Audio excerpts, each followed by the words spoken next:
श्री श्री राधा कृष्णाभ्याम नमो नमः। बाह्य साक्ष्य और आंतर साक्ष्य। वैष्णव का हृदय ही साक्ष्य होता है। कोई गलत काम कर रहे हैं तो अंदर से आवाज़ आती है, ये काम नहीं करना।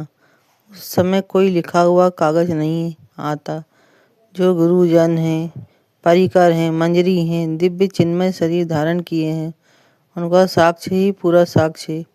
इतिहासकार बाह्य साक्ष्य की बातें हैं और इतिहास से उलट पुलट कर खूब देखी जाती हैं। इतिहासकार एक विषय पर 4 मत बता देंगे, लेकिन 400 संत एक सी बात कहेंगे। संत वचन ही साक्ष्य है।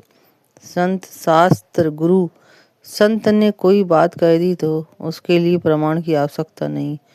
कानों द्वारा सुनी संत की कथा ही श्रुति प्रमाण है, किताब की जरूरत नहीं।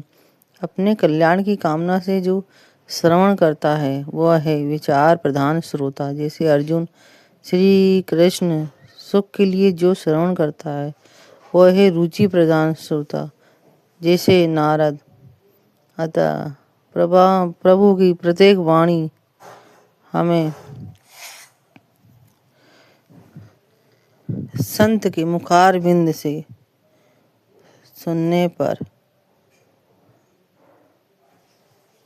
अपने जीवन के चरम लक्ष्य पर पहुंचा सकती है।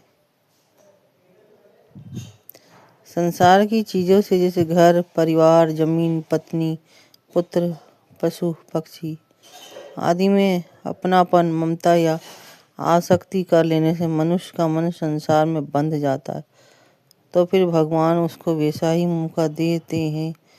अर्थात शरीर छूटने पर ममता के कारण संसार में जन्म दे देते हैं और जीव को विवश होकर संसार में लौटकर आना पड़ता है। किंतु जिसको संसारिक चीज़ों में आसक्ति ना होकर भगवान से प्रेम है, वो भगवान को प्राप्त हो जाता है।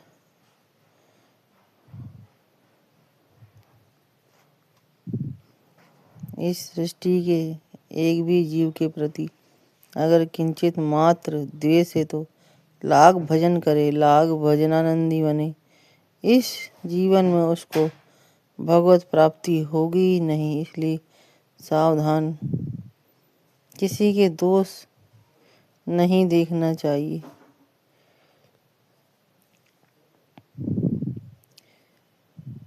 हरे कृष्ण।